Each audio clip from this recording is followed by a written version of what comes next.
បីសុំជួយមិនបាច់ខំប្រឹងរកទេ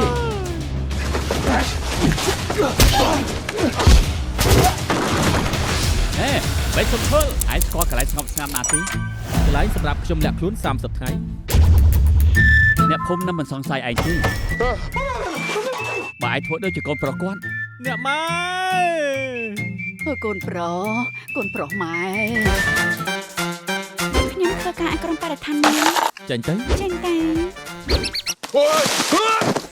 ជួយខ្ញុំផង ម៉ែខ្ញុំជួយពូមានអ្វីសងគុណខ្ញុំ ថាម៉េច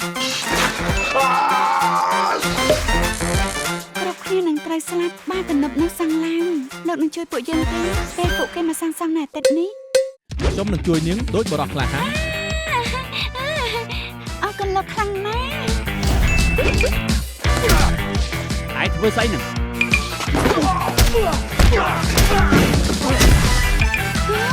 អប្ររកចិត្តអ្នកក៏សុកមកកុហកខ្ញុំអញ្ចឹងលោកចាស់កំរើមែន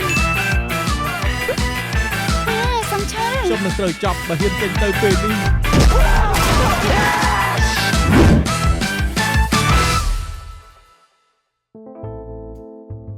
យ៉ាងម៉េចហ្នឹងញញឹមអីខ្ជិលណាស់